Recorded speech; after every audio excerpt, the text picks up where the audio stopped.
Hello viewers, welcome back. Today's video title Thor love and thunder. कहानी के शुरुआत में हमें दिखाया जाता है कि एक आदमी जिसका नाम गॉड होता है वो भगवान से प्रार्थना करता है कि उसकी बेटी सुरक्षित रहे। असल में उन दोनों ने कुछ नहीं खाया था बहुत दिनों से और इसी कारण उसकी बेटी का हालत बहुत ज़्यादा खराब हो चुका था। अब गॉड की बेटी अपनी जिंदगी का आखिरी सांस ले रही थी और वो अपने पिता के ही गोद में अपनी दम तोड़ देती है। इसके बाद हमें दिखाया जाता है कि गौर अपनी बेटी का एक समाधि वहाँ पे ही बना देता है। उसके बाद वो चलना शुरू कर देता है। चलते चलते एक जंगल के पास पहुँच जाता है जहाँ पे एक तालाब में वो थोड़ी देर के लिए नहा लेता है। नहाने के बाद जब वो ऊपर की ओर जाता है तब उसे ढेर सारे फल दिखते हैं, जिसके बाद वो उन फलों के ऊपर टूट पड़ता है और उनको खाने लग जाता है। उसके बाद हमें दिखाया जाता है कि वहाँ पे जंगल का देवता रहता है। गॉड उसी का फल खा रहा था और तब वो गॉड कहता है कि देखो इस बंदे को कैसे बिना पूछे मेरा फल खा रहा है। और तब गॉड इस बात को सुन के उसके सामने बो डाउन कर लेता है। गॉड कहता है कि भगवान मेरे ऊपर कृपा करो, मैं बहुत दिनों से कुछ नहीं खाया था, इस वजह से मेरी बेटी भी मर गई है। असल में गॉड की बेटी के मरने के बाद भी गॉड भगवान के ऊपर से आस्था नहीं छोड़ा था, इसीलिए गॉड अभी भी भगवान से प्रार्थना करता है कि भगवान उसका भला करे। पर इस बात को सुन के वो गॉड ना तो उसके ऊपर कोई भला करता है, उल्टा उसके ऊपर हंसने लग जाता है और मजाक उड़ाने लग जाता है कि देखो इस बंदे को हम भला करेंगे। और तब वो दिखाता है कि उसके पीछे एक लाश होता है जो कि एक और गॉड का होता है। और तब जंगल का देवता कहता है कि देखो ना तो मैं किसी का भला करने का देवता हूँ और ना किसी का इंसाफ दिलाने का, तुम अपना मार्ग खुद चुन लो। ये बात सुन के गॉड रो पड़ता है और कहता है कि मैं आपसे दया का भीख मांगता हूँ। ये बात सुन के वो जंगल का देवता कहता है अबे तू जाना, तेरे जैसे कितने सारे लोग आते हैं, सबका भला करता रहूँ मैं। और ये बात सुन के गॉड बहुत ज़्यादा गुस्सा हो जाता है और वो कहता है कि तुम भगवान नहीं हो, भगवान ऐसा कभी नहीं करते। और ये कह के वो अपने गले से वो लॉकेट हटा देता है। ये देखकर जंगल का देवता बहुत ही ज्यादा गुस्सा हो जाता है और वो गॉड का गला दबा लेता है। वो गॉड को ऊंचा कर लेता है और तब उसके कान में एक आवाज आता है कि भगवानों को मार दो। और गॉड ठीक यही करता है। मिट्टी से एक स्वॉर्ड निकल के आती है और गॉड उस स्वॉर्ड को पकड़ लेता है। ये एक श्रापित स्वॉर्ड होता है जिसको गॉड ने उस गॉड के गले में चुबा दिया होता है। और तब वो जंगल का देवता कहता है कि ये तुम क्या कर रहे हो, ये एक श्रापित स्वॉर्ड है और इसको जो लेता है वो श्रापित हो जाता है। और तब गॉड कहता है कि ये मेरे लिए श्राप नहीं है, ये मेरे लिए वरदान है। श्राप तो ये तेरे लिए होगा क्योंकि अब तुम मरने वाला है और अब मैं किसी भी गॉड को नहीं छोड़ूंगा। और ये कह के वो जंगल के देवता को वहीं पे ही जान से मार देता है।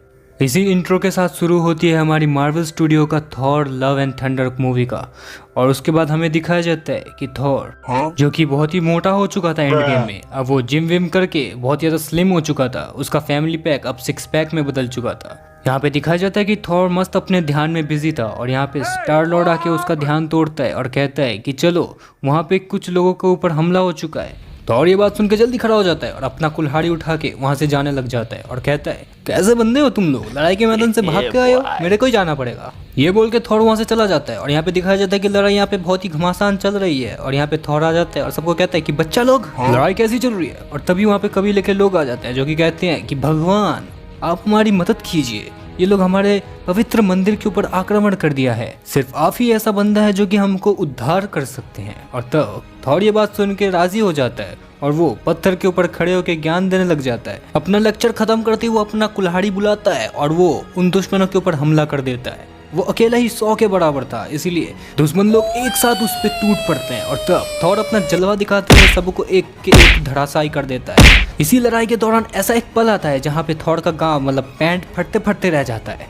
पर फटने से पहले वो जल्दी से उनको हरा देता है। उसके बाद छलांग लगाते हुए अपना कुल्हाड़ी लेके उस मंदिर पे हमला कर देता है जहाँ पे वहाँ पे जितने भी एनिमीज थे सबको वो मार देता है। लड़ाई खत्म होने के बाद जब वो वापस आता है तब वो कहता है कि मैंने तुम्हारा मंदिर को प्रोटेक्ट किया है बिना किसी नुकसान के, बट पीछे से वो मंदिर टूट जाता है। दूसरी तरफ हमें दिखाया जाता है कि एसगार्ड में मतलब एसगार्ड में नहीं एसगार्ड में जहाँ पे थॉर और लॉकी का वो ड्रामा चल रहा होता है, जहाँ पे ओडिन अपना देह त्याग के वल्हला की ओर चला गया था। और यहाँ पे दिखाया जाता है कि फटा पोस्टर और निकला, नाम भूल गया उसका, क्या था उसका नाम, हाँ हेला, मतलब साइज देख के लग नहीं रहा है, बट दिखाया जाता है कि एक म्यूजियम के बाहर थॉर का वो हथौड़ा दिखाया जाता है जो कि टूट चुका था और उसको हेला ने तोड़ दिया था। सब लोग चले जाते हैं बट यहाँ पे एक लड़की रह जाती है जिसका नाम जेन फ्रॉस्टर होती है। और तब हमें दिखाया जाता है कि बादल गरजने लगते हैं और तब उस हथौड़े में अपने आप ही जान आ जाती है, उसके अंदर बिजली कड़कने लग जाती है और वो धीरे धीरे हील होने लग जाता है। दूसरी तरफ हमें दिखाया जाता है कि थॉर अपना हथौड़ा लेके बैठा हुआ होता है और तब पीछे से कबीले वाले के लोग आके उसको थैंक यू कहते हैं और कहते हैं कि जो हमारी जान बचाता है हम उसको भेंट देते हैं। वो लोग थॉर को भेंट में बकरा देते हैं और थॉर कहता है कि भाई मुझे ये नहीं चाहिए। कबीले के लोग कहते हैं कि ले जाओ, फ्री का माल वेस्ट नहीं करते, वापस नहीं लेंगे हम। दूसरी तरफ हमें दिखाया जाता है कि इन बकरों के आवाज की वजह से सब लोग परेशान हो रहे हैं और सब लोग कह रहे हैं कि यार निकालो यार, ये कैसे बकरे हैं यार, कितने गंदे आवाज कर रहे हैं। और तभी उनके सामने एक नोटिफिकेशन आता है जिसको वो जब चेक करता है तब उनको पता चलता है कि कोई एक बंदा जो बहुत सारे गॉड्स को मार रहा होता है। उनमें से एक गॉड लड़ाई करते हुए कहती है कि यहाँ पे जल्दी आ जाओ थॉर, मुझे यहाँ पे तुम्हारी जरूरत है। थॉर ये बात सुन के जल्दी से तैयार हो जाता है, पर स्टार लॉर्ड कहता है कि वो बहुत सारे हैं, हमें अलग अलग जाना चाहिए। थॉर कहता है कि ठीक है, हम अलग अलग चलते हैं, तुम अपना स्पेसशिप लेके चले जाओ बाकी को बचाने, मैं जाता हूँ उस गॉड को बचाने जो कि अभी भी जिंदा है। ये कह के स्टार लॉर्ड अपनी स्पेसशिप लेके चला जाता है और थॉर जल्दी से अपना स्टॉर्म ब्रेकर बुलाता है और वो दोनों जल्दी से गेटअप में आ जाते हैं। गेटअप में आने के बाद वो जल्दी से वहां से जाने की डिसीजन लेते हैं। वो दोनों वहां से जा ही रहे होते हैं बट उनके साथ साथ वो दोनों बकरे भी आ जाते हैं उनके साथ। जब थॉर उन लोकेशन पे पहुंचता है जहाँ पे उन गॉड पे हमला हुआ था तब वो देखता है कि भगवान का ही एक गार्डियन जो कि बहुत ही बड़ा मॉन्स्टर था उसको किसी ने मार दिया है। इसी से थॉर को अंदाजा लग गया था कि वो गॉड कितना ताकतवर हो सकता है। वो जल्दी से एक गॉडेस के पास पहुंच जाता है जहाँ पे वो गॉडेस अभी भी जिंदा होती है और वो कहती है कि यहाँ पे एक आदमी आया था जिसका नाम गौर है और वो खुद ही अपने आप को भगवान का हत्यारा बोलता है। थॉर कहता है एक अकेला बंदा ऐसा कैसे कर सकता है। तब वो गॉडेस कहती है कि गौर एक मामूली बंदा नहीं है, उसके पास एक श्रापित तलवार है। दूसरी तरफ हमें एसगार्ड को दिखाया जाता है जहाँ पे अभी रात है और वहाँ पे गौर आ जाता है। गौर वहाँ पे आते ही अपने श्रापित तलवार को मिट्टी में गाड़ देता है। जैसे ही गौर अपने तलवार को मिट्टी के अंदर गाड़ता है तब उस मिट्टी के अंदर से बहुत सारे खतरनाक मॉन्स्टर निकलना शुरू हो जाते हैं और तब हमें दिखाया जाता है कि थॉर भी आके उस मॉन्स्टर को मारना शुरू कर देता है। लड़ाई के दौरान उसे ऐसी एक चीज दिखती है जिससे वो बहुत ही ज्यादा जाना पहचाना था। वो देखते है कोई बिजली का इस्तेमाल करके मॉन्स्टर को मार रहा होता है और तब उसको दिखता है कि उसका पुराना हैमर जिसका नाम म्योनिर होता है, वैसे बताने की जरूरत भी नहीं है, सबको पता है, वो उसको दिख जाता है और वो देखता है कि म्योनिर सबको एक एक करके मार रहा होता है और वो हथौड़ा और कोई नहीं एक लेडी थॉर चला रही होती है जो एक एक करके जितने भी मॉन्स्टर थे सबका चीर हरण कर रहा था। थॉर जल्दी से उस लेडी थॉर को कहता है कि ये हथौड़ा मेरा है और तब लेडी थॉर उसके बाद में ध्यान नहीं देती और सबको एक एक करके मारने लग जाती है और तब दिखाया जाता है कि वहाँ पे जेन फ्रोस्टर आती है। थॉर उसको देख के शॉक हो जाता है और कहता है कि जेन तुम यहाँ पर, और तब कहानी फ्लैशबैक में चला जाता है जहाँ पे थॉर जेन फ्रोस्टर को लाइन मार रहा था। मतलब वो दोनों रिलेशन में थे और तब उन दोनों का रिलेशन बहुत ही अच्छा था। वो एक दूसरे को बहुत प्यार किया करते थे, पर जैसे कि आप लोगों को पता है कि हर प्यार में थोड़ा दरार तो रह ही जाता है। तो थॉर और जेन फ्रोस्टर के बीच में भी ऐसा थोड़ा सा दरार आ गया था जिस वजह से उन दोनों का रिलेशन ज्यादा देर तक चला नहीं और वो दोनों अलग हो गए। कहानी वापस प्रेजेंट में आते हैं और जेन उससे पूछती है कि तुम कैसे हो और थॉर कहता है कि हाँ ठीक ठाक चल रहा है और तब फिर से वो दोनों लड़ाई में लग जाते हैं। थॉर को दूर से ही गौर दिख जाता है और गौर वो श्रापित तलवार लेके थॉर के सामने आ रहा होता है और जल्द ही थॉर और गौर के बीच में बहुत ही घमासान लड़ाई शुरू हो जाता है जिसमें थॉर गौर को बहुत मारता है पर गौर चालाकी से थॉर को कब्जा कर लेता है। गौर थॉर को एक जगह में बांध देता है और उससे उसका कुल्हाड़ी छीनने की कोशिश करता है पर थॉर उसको वहीं पे मजाक चखाता है और उसके बाद जब गौर को रियलाइज होता है कि वो चारों तरफ से घेर चुका है वो जल्दी से वहां से भाग जाता है पर भागने से पहले वो एसगार्ड के बच्चों को भी ले गया होता है और तब थॉर उसको पीछा करता है पर वो तब तक चला गया होता है। अगली सुबह हमें दिखाया जाता है कि एसगार्ड के सारे लोग परेशान रहते हैं, उनको सबको अपने बच्चों की चिंता हो रही होती है पर तब थॉर उनको एक आवाज में चुप करा देता है और कहता है एसगार्डियंस शांत हो जाओ, मुझे पता है सब लोगों को अभी बहुत चिंता हो रही है, सबको अपने बच्चों की फिक्र हो रही है, पर तुम लोग चिंता मत करो, तुम लोगों को अपने बच्चे वापस चाहिए ना, मैं उनको लेके आऊँगा।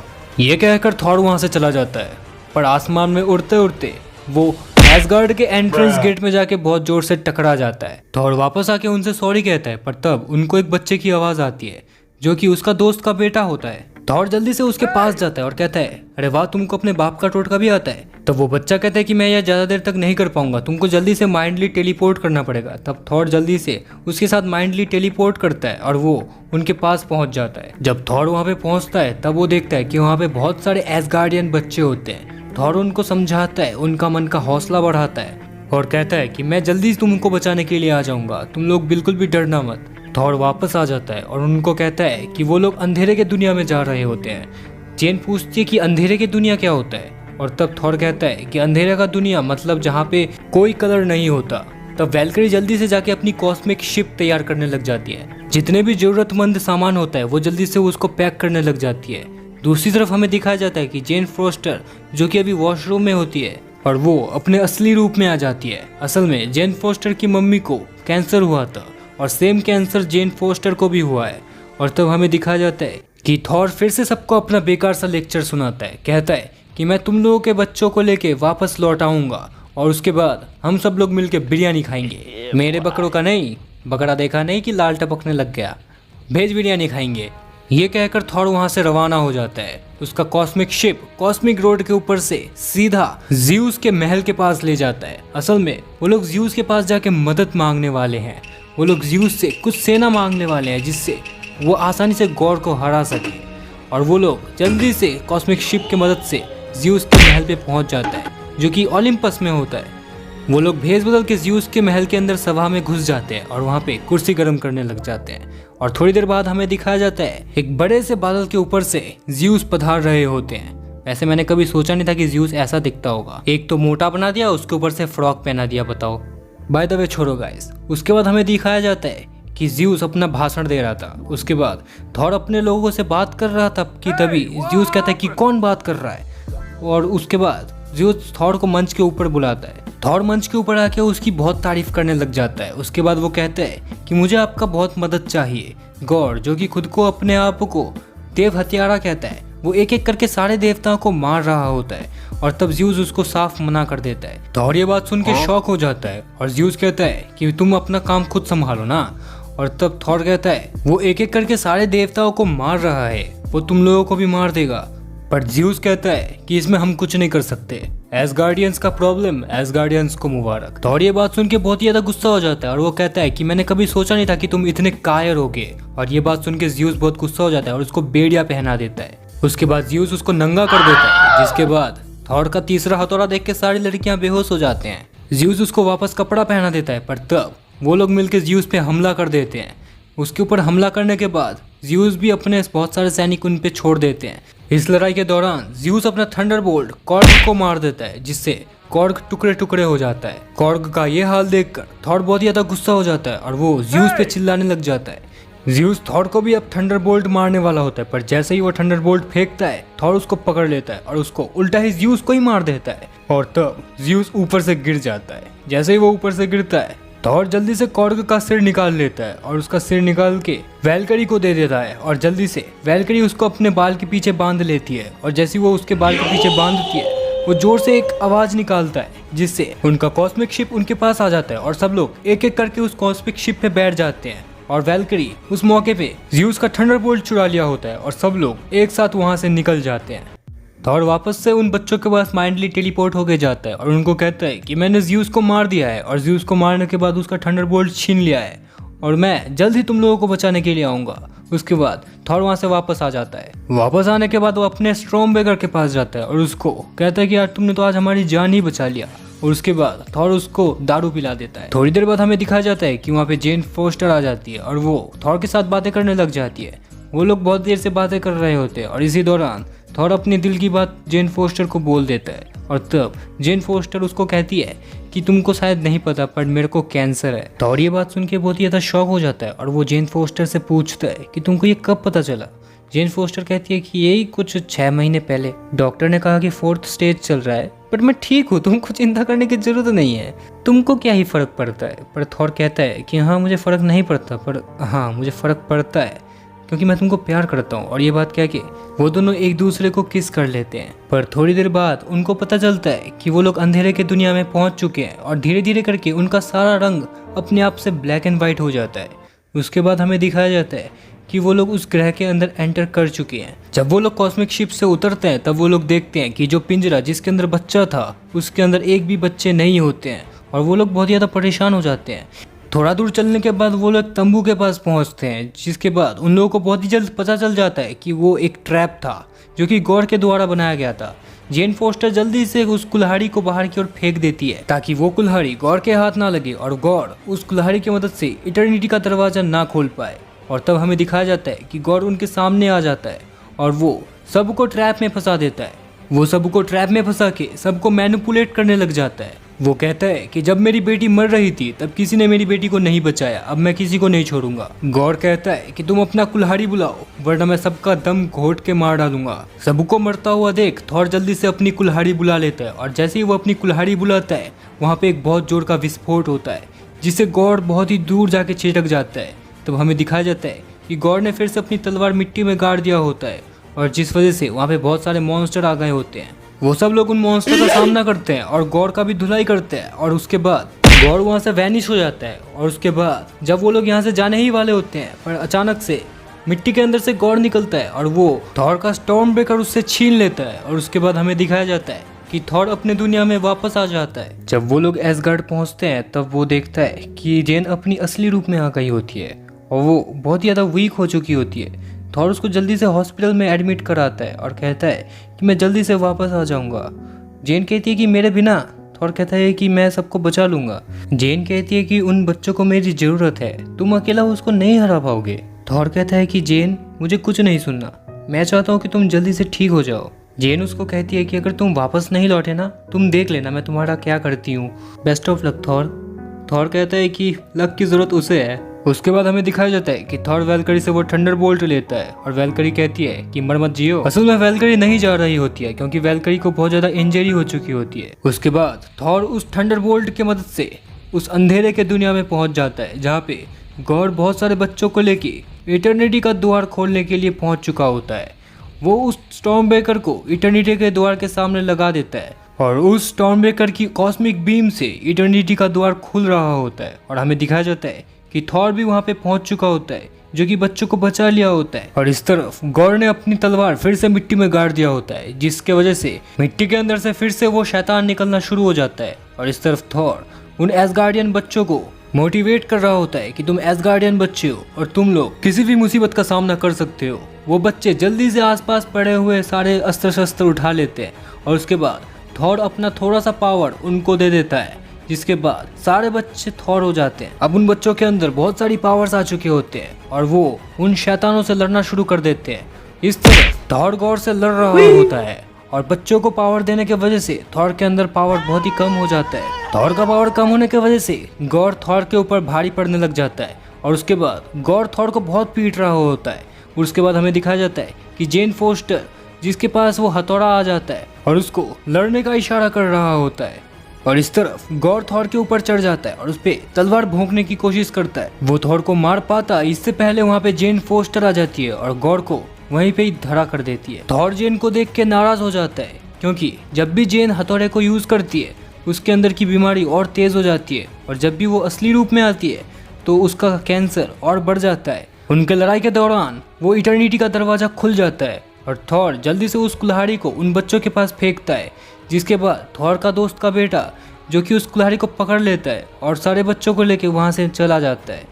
दूसरी तरफ हमें दिखाया जाता है कि जेन अभी बहुत ही बुरी हालत में होती है। दूसरी तरफ गॉड उस इटर्निटी के द्वार के अंदर घुस जाता है। उसके बाद हमें दिखाया जाता है कि चारों तरफ सिर्फ रोशनी और पानी होता है, चारों तरफ बिल्कुल सुनसान। और गॉड उस इटर्निटी के पास सबसे पहले पहुंच जाता है जो कि भगवान महेश्वर की तरह दिखता है। उसके बाद हमें दिखाया जाता है कि थॉर उसको पीछे से पुकारता है और उसको कहता है कि तुम ऐसा मत करो। और तब वो गॉड कहता है कि मैं सारे भगवानों को मार दूंगा। उसके बाद थॉर कहता है कि इससे तुम्हें शांति नहीं मिलेगी। गॉड कहता है तो किससे मिलेगी? थॉर कहता है कि प्यार ही ऐसी चीज़ है जो कि तुम्हें शांति दिला सकता है। अगर मैं मरने वाला हूँ तो मैं तुम्हारे साथ अपनी आखिरी पल क्यों बिताऊँ जबकि मैं अपने प्यार से आखिरी पल बिता सकता हूँ, तुम भी उसको मांग सकते हो। ये बात सुन के गॉड भी सोच में पड़ जाता है और उसके बाद थॉर वापस जेन के पास चला जाता है। और उसके बाद गॉड को रियलाइज होता है कि वो कितनी बड़ी गलती करने वाला था। वो अपनी बेटी को भी मांग सकता है और उसके बाद उसको अपनी बेटी की याद आता है। गॉड बहुत ही ज़्यादा इमोशनल हो जाता है और उसके बाद वो कहता है कि अब तो मैं मरने वाला हूँ, मेरी बेटी का अब ध्यान कौन रखेगा, वो तो अकेली मर जाएगी। उसके बाद जेन कहती है वो अकेली नहीं मरेगी।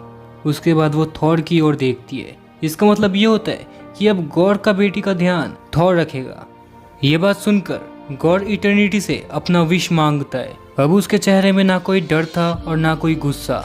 अब वो इटर्निटी से अपनी बेटी को मांग लेती है। दूसरी सीन में हमें दिखाया जाता है कि गौर की बेटी जो कि गौर के सामने बैठी हुई होती है, और गौर जब उसको देखता है तब वो बहुत ही ज़्यादा इमोशनल हो जाता है। गौर अपनी बेटी से सॉरी बोलता है और वो अपनी बेटी को जिंदा देखकर बहुत ही ज़्यादा खुश हो जाता है। और दूसरी तरफ हमें दिखाया जाता है कि थॉर जिसके गोद में अभी जेन लेटी हुई होती है, वो अपनी दिल की बातें थॉर के साथ शेयर कर रही होती है। अभी उसके चेहरे में मौत का कोई घबराहट नहीं था, वो थॉर के साथ अपनी आखिरी पल एंजॉय कर रही होती है। जेन थॉर को किस करती है और उसको आई लव यू कहती है। उसके बाद हमें दिखाया जाता है कि जेन डस्ट सोल में बदलकर वैल्हला की तरफ रवाना हो जाती है। उसके बाद थॉर के जीवन से उसका एक और करीबी लोग उसको छोड़ के चला जाता है। थॉर का दिल फिर से टूट जाता है, पर वो इसके लिए पहले से तैयार था। इसके बाद गौर थॉर को कहता है इसको जरूर से प्यार से रखना, इसको लाड से बड़ा करना। उसके बाद गौर भी मर जाता है। He was really a legend, अपनी बेटी के लिए भगवान से लड़ पड़ा। उसके बाद हमें दिखाया जाता है कि एसगार्ड में जेन फोस्टर की एक मूर्ति लगाई गई होती है। और उसके बाद हमें दिखाया जाता है कि सारे बच्चे स्टॉर्मब्रेकर की मदद से अपने गांव में वापस आ जाते हैं। अब वैल्करी सारे बच्चों को युद्ध कला सिखाने की दायित्व लेती है। और उसके बाद हमें दिखाया जाता है कि थॉर जो कि अब अच्छा बाप बन जाता है, वो गौर की बेटी को खाना खिलाना, पालन पोषण से लेके युद्ध कला भी सिखाता है। दूसरी तरफ हमें दिखाया जाता है कि ज्यूस जो कि अभी बहुत ज़्यादा जख्मी होता है, वो कहता है कि ऐसा एक वक्त था जब सारे लोग हमसे डरा करते थे, हमसे कृपा की भीख मांगा करते थे, पर अब सबके अंदर से मेरा खौफ चला गया है, उनके अंदर मेरा खौफ फिर से डालना पड़ेगा। उसके बाद वो हरक्यूलिस को बुलाता है। इससे हमें पता चलता है कि अगली मूवी में थॉर का सामना हरक्यूलिस के साथ होने वाला है। इस तरफ हमें दिखाया जाता है कि वैल्हला में अभी जेन फोस्टर की एंट्री हो चुकी होती है, और तब थॉर का दोस्त उसके पास आता है और उसको वैल्हला में वेलकम करता है। इसी के साथ खत्म होता है हमारा Thor love and thunder movie की। आशा करता हूँ आप लोगों को ये कहानी बहुत ही अच्छी लगी होगी। IMDb पे इस मूवी का रेटिंग है 6.7। रुको भाई मेरे कहाँ जा रहे हो यार, इस वीडियो को बनाने में मेरे को पूरे 4 दिन लग गए हैं। और अगर आप इस वीडियो को लाइक नहीं करोगे तो यार मेरे जैसे एक छोटे यूट्यूबर को बहुत बुरा लगेगा। सो प्लीज़ वीडियो को लाइक कर दो, चैनल को सब्सक्राइब कर दो और ऐसे वीडियोज़ देखते रहो। Thanks for watching guys.